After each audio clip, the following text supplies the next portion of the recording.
What's up, everybody? Welcome to another episode of the THPstrength podcast. Today we are going to be talking about max isometrics. I just finished a cycle focusing on them, and we're going to go over what it is exactly, what the benefits are, the science behind them, should you do it, should it not, the downsides of doing this type of training. But before we get into that, I want to give a quick shout out to our sponsors over at THPstrength.com. If you want to jump higher and get healthier, go sign up. They are the best vertical jump trainers on planet Earth and quite possibly the universe. Use code THP for a 10% discount for the first month at checkout. And it's already like an 80-something% discount. Yeah, if you don't sign up at this point and you've been on the edge, I think that's stupid. There was a time when it was much more expensive, and it's going to go back to being much more expensive. I was able to make a plea deal for you guys to try to convince my colleagues to try to discount it for a bit to help the people that think it was a little bit too expensive. You'll be grandfathered in if you sign up now, but if you don't, you're going to be SOL. So that's my pitch for you guys. Anyways, getting into it, isometrics, why we did it, what the focus of it was. I guess we should start always with what we usually do, which is what is your experience with isometrics in general, not necessarily even max isos, but if you've done those, what your experiences is with those as well. I think most people are probably thinking of isometrics as only being done for knee rehab, because at this point it's very popularized. Everybody uses them now for knee rehab. Shout out Ebony Rio, Jill Cook, and also myself. Yeah. And my experience with it in the past has only been for tendon rehab. So I never had you do pauses or anything? I've done pauses. I've done squats with, but like sub-maximal, right, or something, right? Yeah. Okay. Yeah. The way we did it this cycle was the first time I've done them like that, which was literally try to push an immovable object as hard as possible. And it was definitely the first time I did it with non-knee extension movements. We did them with Nordic hamstring curls. We did it with seated calf raise, with standing calf raise, with hip thrusts. So it wasn't just the squatting, the knee extension stuff that we were doing isometrics with. And I guess we're about to find out to see how my performance increases or decreases or stays the same after this deload week and potentially later down the line. Because as we know, you might not see the results of your training until months down the line. A lot of people kind of attribute their success and jump performance in a training cycle to what the current training is, when it could really be the previous few months. But we're about to see the effects of it. I will say it was very difficult because intent has to be really high. You know, most people thought it was idiotic, quote unquote, from one of my followers. Yeah. The most idiotic form of training he's ever seen. Which I guess if you don't know anything about sports science, it would seem that way. And we haven't even really defined what an isometric is, so I'll do that real quickly. Isometric just means same length. It's anytime you're contracting under or doing a muscle contraction where the length of the muscle isn't changing. So holding a push-up, holding a squat, holding a single leg squat. If you held a dumbbell like this, those would all be examples of isometric contractions. And then the intensity at which you're doing it is how close you are to moving that weight, right? So, for example, if Isaiah's max is 300 pounds in something and I put 305 pounds, and that's his absolute max, he shouldn't be able to move that weight no matter what, right? He shouldn't be able to move that 305 pounds. That would be his isometric max, is the point at which he's overcoming that object at rest and moving it upwards. So that was the focus of what we were doing here. It was not a sub-maximal isometric contraction. It is him, like he said, moving as hard as he possibly can against an immovable object, which again, it looks ridiculous. I know a lot of you guys who did the programming during COVID, I had a lot of these sorts of isometrics because there was no other option for a lot of people, right? They didn't have access to a weight room, but you had a tree in your backyard, and you can try to move it. Like, you can try to pick the tree up or lift it off the ground. It does look ridiculous. Like, it looks ridiculous. If you don't know what we're trying to do, it does look ridiculous. But even that, something looking stupid is kind of a relative term. Yeah, it's only stupid if you're stupid. Like, if you've never seen a back squat exercise, and then you go, like hypothetically, if you don't know what training is or anything like that, and you see someone like back squatting, it might look weird. ridiculous. Yeah, it's just uncommon is what I would say. Yeah. It is a relative term. People attribute something looking stupid to It being new useless. things, novel things. And and if they don't understand, they just think it's stupid. So why we're doing isometrics, like I was saying, Isaiah, maybe initially, what would you say, 3 years ago, I had kind of explained what I thought was happening during intense elastic activities or stress shortening cycle activities. Yeah. And Isaiah at the time kind of understood it, but more or less just trusted me. I tried to explain the why, but it was very, I wouldn't say obscure. It was complex. I mean, it is. It's complex. Yeah. It's a complex thing. It's hard to wrap your head around and really understand, especially if you have formal education in sports science, like exercise science. Actually not hard to wrap your head around, but there's a lot of things you need to understand in order to understand it. Like, you need to know what a stress shortening cycle is. You need to conceptually understand what a muscle lengthening under tension means, what a muscle staying the same length under tension means. But from there, I think visually, how you visually represented it. Yeah. That's why I wish we had the whiteboard.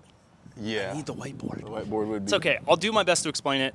Especially this is going to be a people reoccurring. listening. Yeah, and this is going to be a reoccurring topic that that we'll revisit. Right? It's not going to go away because this is a new concept. It's something that a lot of people, again, don't understand fully. We don't even fully understand it, but we are seeing it in research. We've actually seen it in research for years, but we're seeing it in different muscles at different joints during different activities, not just running in the soleus and the gastroc and the Achilles. So that all said, basically there were multiple focuses when doing this. When I am programming, I'm trying to surf the force velocity curve. So I'm trying to go from lower intensities to higher intensities, and I'm doing that by going from lower velocities, lower weights in multi-joint movements to faster movements, specifically eccentrically and isometrically, and higher forces during those activities. If you've ever seen the force velocity curve, you know that the highest forces happen during eccentric muscle contractions where they're moving really, really fast. So if you don't know what a force velocity curve, Google it right now. Yeah.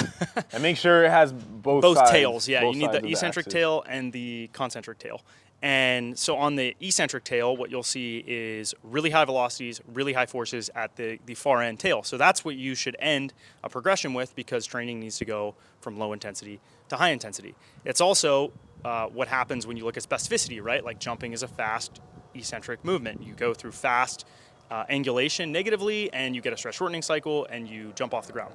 The thing you need to understand is that curve is viewed in isolation of a muscle fascicle, meaning when they are testing, they're looking at a muscle in an isokinetic dynamometer.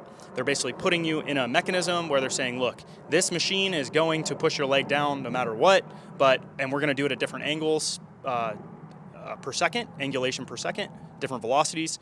Where can you resist it the most or lift it up with the most force? And what they see is, look, when we force your leg down at 300 degrees per second in knee extension, you produce the most force. When you are just asked to push into something isometrically, it's kind of middle of the road. And then whenever you're asked concentrically to move across different angulations, it's either less or equal to that of isometric, right? So as you move faster concentrically, like really, really quick on an isokinetic dynamometer, so it's going to move up no matter what, but you're pushing into it, they see basically that your force output during that is really low. That makes sense, right? However, that is only looking at a muscle fascicle, just the muscle's ability to contract. Usually they might do multiple reps where it's like up and down, but it's kind of weird. You have to learn how to do it as an exercise. If you've never seen an isokinetic dynamometer, it's a really expensive machine they have in sports science labs. So that's how they got this graph, right? That's great, that's dandy, but what we're not taking into consideration is collisions, meaning when your foot strikes the ground and you have a stress shortening cycle happen. Now, this whole concept was thought to follow the exact kind of logic that we see with the isokinetic dynamometer. However, that is not necessarily what happens with really, really good athletes or even animals like a cheetah or a deer or something else. What you see these organisms do, specimen like Isaiah, is that their muscle actually produces a lot of force, or better yet, the joint is able to produce a lot of force or stiffness via a different, I would say, mechanism. Yeah. Would you say mechanism? Yeah. Basically, the muscle, whenever you're doing a negative action, meaning like if I were to have my ankle joint go into dorsiflexion or I were to go into knee flexion, for example, during a squat on the down phase, or during a depth jump. We'll just use a depth jump. That's going to be the easiest way to explain it. So what happens in really, really good organisms is that they're able to take advantage of their tendons' properties to propel them upwards, right? And so, yeah, they stretch them. And so if you stretch a tendon, it stores energy and then it releases that energy, right?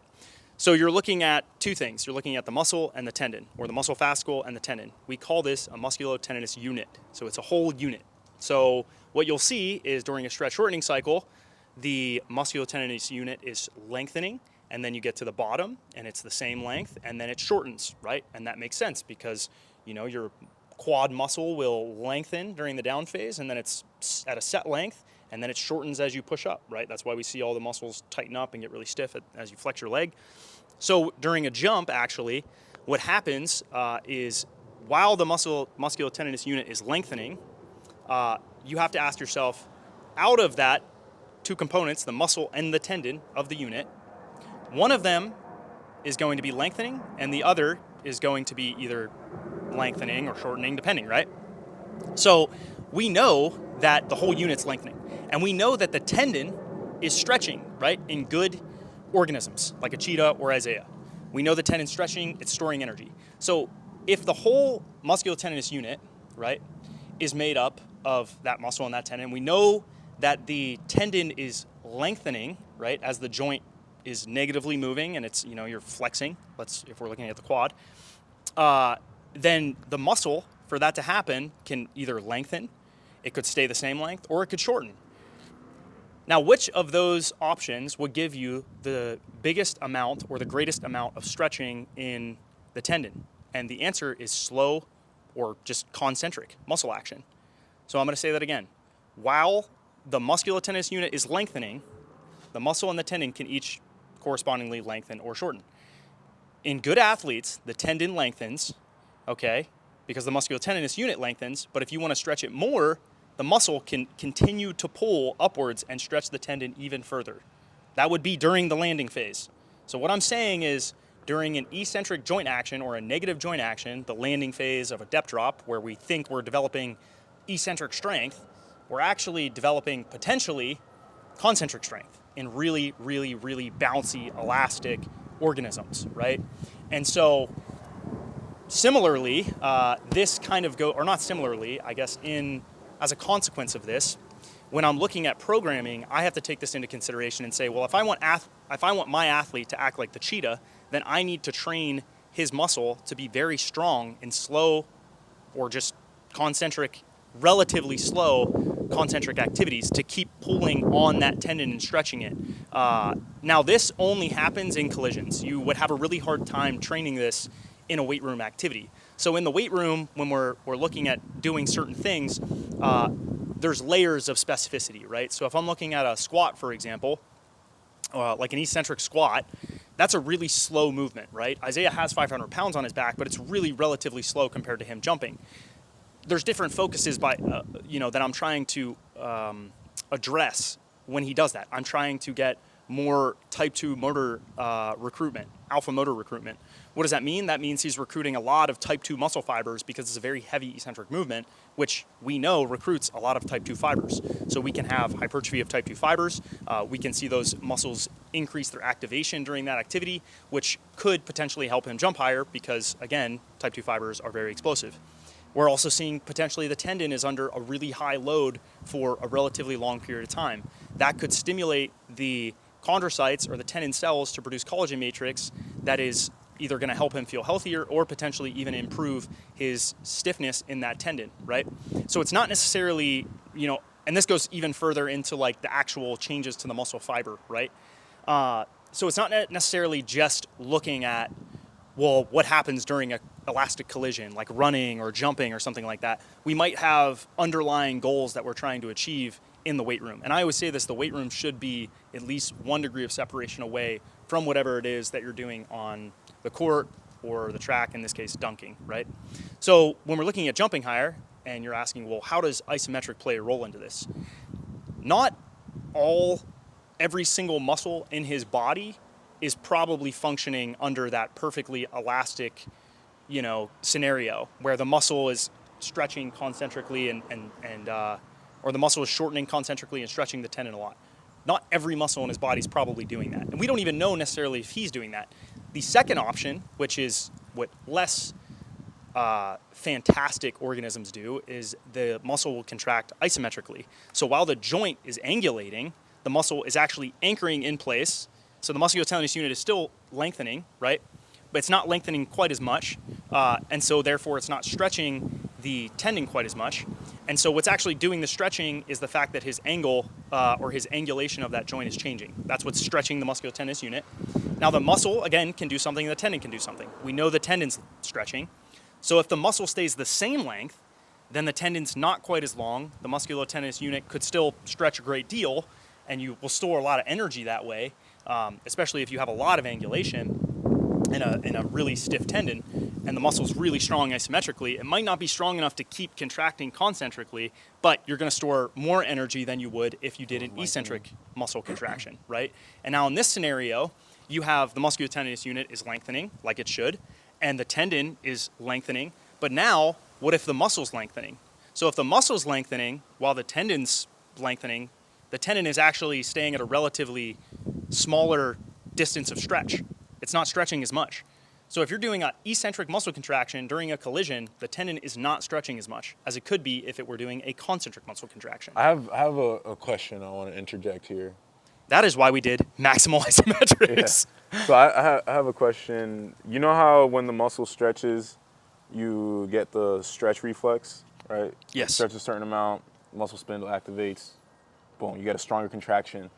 If the muscle It's too slow. The stretch reflex doesn't happen. It's too slow. But you get more stretch from the tendon.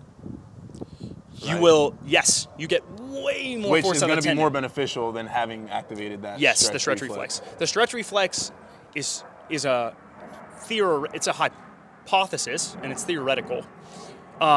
Here's the thing: stretch reflexes happen. It's a slow reflex. Yeah. It's not very fast. It's definitely slower than sprinting. Yeah. Right. And so, yeah, you might have a stretch reflex happen. You might have a lot of force, but if it took you 400 milliseconds to have a stretch reflex, that is probably not advantageous, right?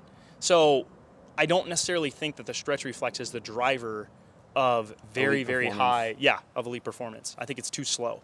Yeah. And there are different types of stretch reflexes, like there are short latent ones, there's medium latent ones, and long latent ones. Typically, the bigger the muscle fiber, the slower the stretch reflex. So for example, in your fingers, you have, or your eyes, you have really short latent stretch reflexes, right? Yeah. Now, the bigger the muscle, and this applies for typically the type of muscle fibers in that organism, right? The smaller the fiber, the more fine-tuned it is, typically the faster twitch it is. Like your eyes. Your eyes are very, very quick. They can't even move slowly. Yeah, they are. They're like squirrels or birds.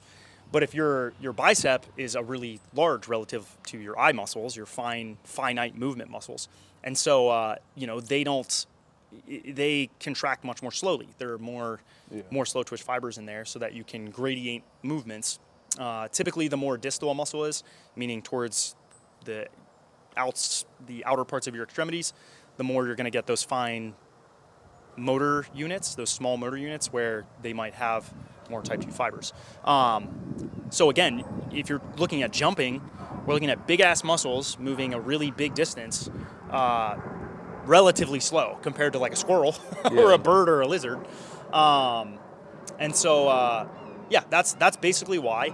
Now, it throws a wrench in things, because if you were functioning on like a 3-month macro cycle, you're not going to have enough time to really follow a perfect low intensity to high intensity progression. Mm-hmm. Because remember, if I'm looking at the muscle fascicle, it goes eccentric as the highest, most intense, then isometric, then concentric, right? So if I'm explaining it the way I just explained it to you, it's actually the reverse. The most intense thing is concentric, and then isometric, and then eccentric, right? In terms of intensity, the most intense thing on the tendon is if it's concentrically stretching during a collision. And so I propose what you would want to do is not necessarily view the weight room, or how it differs, I guess, is when you start adding velocity. So even though the muscle is contracting concentrically slow, maybe, the musculotendinous unit is moving very, very fast, right? Almost like opposite. Like in weight room movements, the specificity is like flip flop, but in a collision, It's the other way. So Exactly. it's like in a weight room, you want to train from low intensity to high intensity, which is what you said earlier, concentric to eccentric. But then in collisions, you go the other way. it's the other way is Yes. the specific. So you would start with less intense elastic collisions where you don't have as much energy stored and released in the tendon. You have less stiff, less aggressive changes in joint angulation velocity. Yeah. You can really look at it as like, what is the musculotendinous unit doing, right? Yeah. If the musculotendinous unit is moving very fast and changing its length very quickly, then odds are you want it to act more like a slow concentric muscle action and stretching the tendon a lot. So how do you become, if you're an athlete, and let's say you're one where you can't produce a lot of force, and you're somebody that in a stretch shortening cycle, you're having an eccentric contraction in your muscles. You're a bad athlete. How do you go the other way? Make your muscles act concentrically slow or isometrically during a stretch shortening cycle? What type of training would you have to? So the one caveat to that is the muscle has to have very high innervation to be able to handle those quick stretches, right? Yeah. The tension in the muscle is going up really quickly, Yeah. really, really quickly. It's just that the muscle is still contracting concentrically despite that, right? Mm-hmm. It's basically like, oh, the tendon is stretching, right? Oh, my momentum is forcing me downwards because I launched myself into this jump, or I've stepped off a 60-inch box. My body wants to melt into a puddle of clay or slime, but my muscle has to generate a lot of tension really quickly, right? Yeah. So what muscle action you do during that, I don't know if we know the answer to that, right? I think the key is train. It's follow the training principles. Follow the training principles, and Especially you'll see that specificity. happen. I don't think we necessarily know how to bridge the gap between those two things, but I think what we do know, plyometric. Yeah, hypothetically, yes, but I don't necessarily think that that's even the full answer, right? Yeah. Because you can't just do a bunch of plyos and say that's going to fix it, because then, maybe you are storing more energy in the plyo and during the plyo, and now you're fucked. Your Achilles hurts, your knee hurts, you're overloading too quickly, your nervous system goes the other direction because it's too intense, basically, right? So I think you have to follow all of the same training laws. It just adds a layer of complexity, or I would say not even complexity, I would say it adds a layer of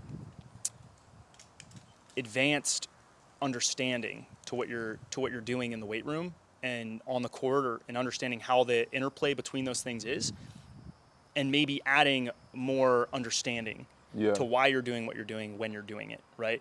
It's almost like it takes the lens off of, it's like sunglasses. It's like removing sunglasses, or like the first time you see the full vibrance of something, right? Yeah. If you were blind and all of a sudden now you can see fully. Getting glasses. It's like getting glasses. You can now see things in more detail and understand things in more detail, which might make you a better coach if you know how to use it. What's interesting is like you've mentioned before, we don't truly know what's happening in a stretch shortening cycle. Like we can hypothesize and we can run experiments and stuff to get our best possible clue into what is happening. And there is a chance that, for example, training isometrics or heavy eccentrics, there is a chance that it's not transferring in the way we think it's transferring, but I still think there's benefits. Oh, yeah. Because one, you're getting variety. Yep. And we know variety spurs on adaptation. Two, we're training really intensely. I was literally just reading in my studies, in my daily, I quiz myself every morning, but it's saying you recruit type 2B fast twitch muscle fibers when intensity is 80% or higher compared to maximum intensity. So we're training, when we were doing those isometrics, I'm freaking hitting the bar, getting an insane amount of peak forces in a short amount of time. And the intensity is really freaking high. And we know high intensities transfers well to jumping high. So I think even if it's not transferring in the way we think it is, there are still benefits to that training. And I think we've seen time and time again, I mean, every time I train heavy ass eccentrics, I tend to jump high 1 to 2 months later after that. This is my first time doing isometrics, but I can generally have a good sense of, after 10 plus years of training, I can tell when something is helping, even though it's very intuitive. And the other thing, I don't want to use the word woo-woo, but it's like an intuition. Like I just know like this feels like specific. jumping. This This feels specific. This feels Yeah. like it's going to transfer well. And I think get that too, same sensation from Isometrics. we never, because I wasn't 100% certain, and I'm the test, usually the preach test this, yeah, but I still added in eccentric and concentric muscle contractions. It's not like all we did were just maximal isometrics. I still did Max strength work. max strength work, both, well, concentrically. Eccentrically, you would have to put a shit ton of weight on the bar. I mean, technically, he's still getting that during jumping at some muscles. Well, we think. We don't know. What's really cool... You're still loading eccentric muscle contractions. What's really the catch cool of a power clean. What's really cool is we put just above weight. We like estimated what I would be able to move possibly off of the pins. And the whole cycle for hip thrust, we didn't do it as much for the calf raise because it's difficult with the setup that we have. But for hip thrust and for the squatting, we put just above the weight that we estimated we could move. And it was cool to see that on the last week of the cycle, I moved the weight finally. Like hip thrust, yeah. I literally got the 405 off on a single leg, and I was able to hold it there where I couldn't even budget the first 2 weeks. And then the squats, I moved 355 when I couldn't move that weight the first 2 weeks. So it was cool to see that there was adaptation. I did get stronger. That was You generated more unloading. force, yeah. I think too, like we look at Alex Natera's work, and he's been studying this stuff for a long time, and he's a really, really good sports scientist out of Australia. Like I saw the concepts and I understood the concepts, and I wanted to apply it in a way that made sense was systematic with our method, right? Yeah. Like I think you could try to do this stuff yourself, but it has to fit into your system. And I wasn't looking at his system and going into his full lecture and understand. I didn't take his course or anything like that. If you're interested in that, you're welcome to do that too. For me, it was like, how can I integrate this in a way that makes sense, that's going to keep Isaiah healthy, that's going to meet the demands that I'm seeking to meet or address the focuses that I'm seeking to address. I want to see really high intensity. I want to see 100%. So I used waves so that but I want to see him stay healthy. So how do I do that?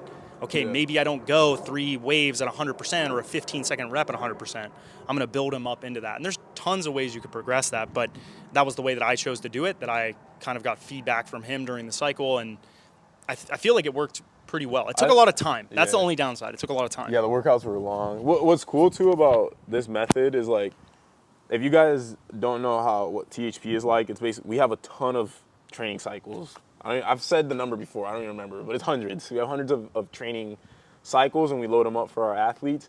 And what's cool is we've kind of tested, we have like hypotheses, right? There's the science, and we're like, okay, according to the science, we feel like this training method could work. And then we kind of test it out.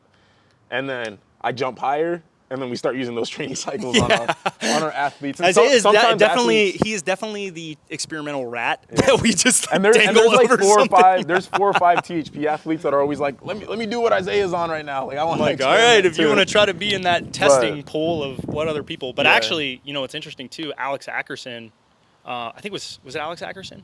I think so. Yeah. I think that was it. Yeah. Anyways, he did it because we have an Alex Affer as well. But Alex Affer is the one that was like a 1-foot jumper. High school, it was a freak and long jumper. Alex Ackerson is someone that's been with us for a while on and off and came back to us and was like, I'm ready to focus. I'm ready to get all after it. I've tried a bunch of different programs, and I was like, all right. And he's like, I'm ready to train hard.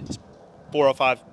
Deadlift went up. He, improved a lot in the first month. And the second month, he was like, I want to do the hellacious cycle that they're doing. And I was like, go ahead. And that was the last one you guys did. That was really hard. Yeah. So he did that full cycle, and he was jumping super high last week. Oh, really? Yeah. And then he was like, I'm trying the isometrics now. And I'm like, okay, you can try it out, but it's good to have multiple people try it. But what's also interesting, too, is like I can control or understand a lot of the variables that are happening in my athletes' lives, whereas like in a research study, that doesn't happen. I can control for a lot of it, and I am pretty objective when I'm looking at it, but also with some understanding of what variables may have played a role in that outcome. As opposed to in research, what's usually the case in research, they're not shit athletes. Where it's 2-foot jumpers. There's almost no research on it, and then we're actually elite athletes. And it's funny because in research and just I guess in the general sports science world, they'll look at someone with a 40-inch vertical,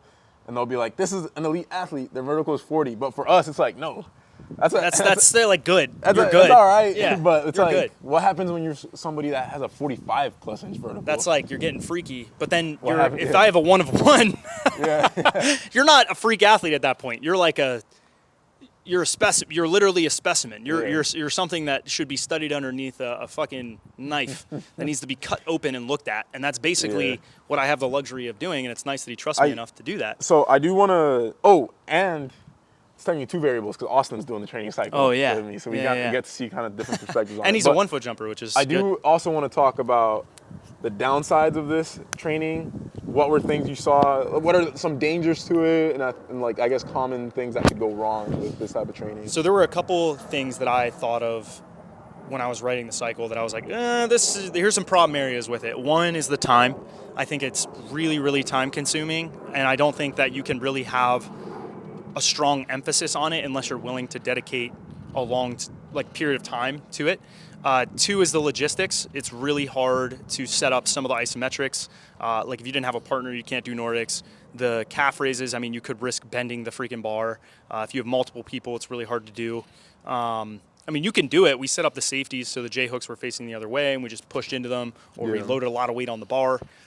It looks ridiculous. That's another thing. So if you're going to do it at a public gym, it's just you got to have some balls and be really confident. And then the other thing in terms of like the actual biomechanics and physiology, not even necessarily physiology, we'll call it that, is like back health was really on the cusp for you. I think we had to be really careful with some of the volumes, even though I was really cognizant of it. Yeah. We were kind of addressing 2 things at one time. I wanted to maintain or increase max strength because we had a 4-month macro cycle written out leading into dunk camp, and it was important that we addressed max strength. And then the other thing was the cartilage. So, you're basically mushing up the cartilage during these exercises, right? You're pushing the bones together really aggressively for a decent amount of time. And I tried to find positions where there was a lot of articulation, specifically in the knee, right? So, you're looking at the cartilage behind around the femur and the tibia, and then also looking at it on the backside of the knee. You have a lot of pressure at a quarter squat position and the very, very bottom of a squat. So I had to find positions where Isaiah felt like, and it also depends on your individual anatomy, but I had to find positions where it felt comfortable for you to do that. So if you're not an athlete that understands their body really well or has that kind of direction, Be wary. be wary. I probably wouldn't try it. Yeah, if I would have done this in a quarter squat, I would have ruined my PFP. And too. I have done it Me too. before. I've done it with a single leg in 2021. I had a safety bar with, I think I had like 3 or 4 blues on each side with a safety bar, and I stood it up with a single leg because I was like in a quarter squat or 8 squat, which is the next progression for isometrics. Like that would be the next tier of intensity, but I'm not going to do that, right? Like because I had to balance, the keeping you healthy and improving performance, and that's a delicate line that I am constantly walking of like, well, don't go too much this way or you'll fall off, or don't go too much this way or you'll fall off. It's like a tightrope. And I have to communicate with him pretty regularly. So I think, for you, it was probably brutal. Yeah, it was definitely scary. It was every session was going in there and just being like, ooh, I feel like I am on the cusp of getting hurt.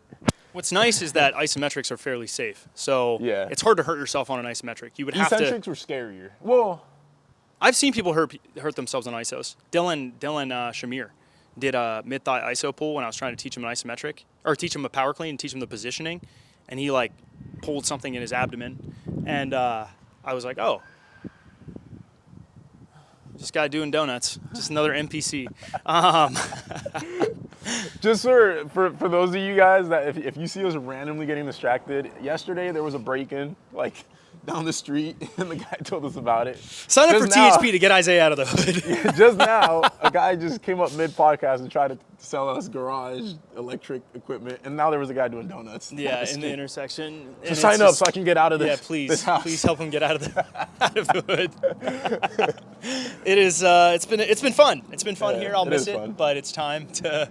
It's always an adventure. You never know what the NPCs are doing.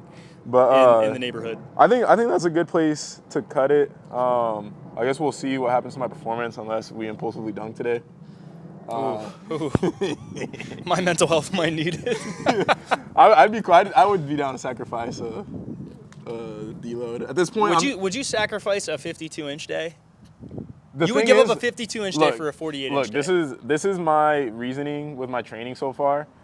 After trying to test last cycle, I've come to terms with the fact that I'm not going to be able to PR my vertical on a vertec Until dunk camp? unless the environment is literally perfect. Like it's like a rented gym, and I'm around other elite guys. You don't think that's going to happen this Saturday or Friday? Yeah, I don't think that would happen. I also don't want to bring a vertec to LA Fitness and stuff like that. So when is the next time you think that happens? I think dunk camp is literally the only time I'm ever going to test my vertical. Like once a year? Maybe actually when we do low room sessions outside, I would probably bring the vertec out and like touch it and stuff. Even then, dude, like. But it's not ideal. What are we going to do? There's a car coming. Then what do you do? Yeah. Well, sidewalk. That's where I had it before. Oh, okay. Yeah. That could work. But I've come to terms with the fact. It's not ideal. That's still not ideal. Yeah. I've come to terms with the fact that I probably won't PR on a vertec until camp. And that's my goal, is to be peaked. Yeah. To PR at that time. Okay, but would you give up a 52-inch dunk day where your head's above the rim? And, like, are you okay trading a 52 for a 48 or 49 day? Yeah. You didn't say that confidently. Are you sure? Yeah, that'd be cool. You sure you won't be depressed? Cool. Yeah. What if it's 45 or 46? Look, post-dunk day depression happens when I dunk for way too long. And you have no footage. And I have no footage, yeah. And you need content. Yeah. Oh, he's I'm trying to run a business out here, man. I need content. I need to feed my child. I need to get out of this neighborhood, bro. I need to get out of the hood, man. All right, I agree. Okay. The last 2 weeks, for context, the camera wasn't recording and we didn't realize it, so there was no footage. And then the second week, my camera ran out of battery like 45 minutes in, and I didn't realize it. And it got kicked halfway through. Yeah, and it got kicked halfway through the basketball game. So I've had and it's been good jumping days both times. Isometrics. Anyways, if you're interested in signing up for coaching, go to THPstrength.com. Use code THP at checkout for a 10% off your first month discount. And then also make sure you like, comment, and subscribe if you're on YouTube. It helps the algorithm. It helps us stay motivated. Go over to my YouTube, which is John Evans, I think, 6265. It might also be THP Strength. I don't know. Check it out. And then lastly, you get the workouts. You do get the workouts there. There's the behind the scenes over there. You literally get free workouts. Yeah, it's pretty good. And then also, if you are on a streaming platform, make sure that you give us 5 stars and subscribe. Again, this helps us, helps our podcast grow, and helps us keep producing awesome content for you guys. Thanks for listening, and we will see you guys tomorrow. Sweet. Peace out.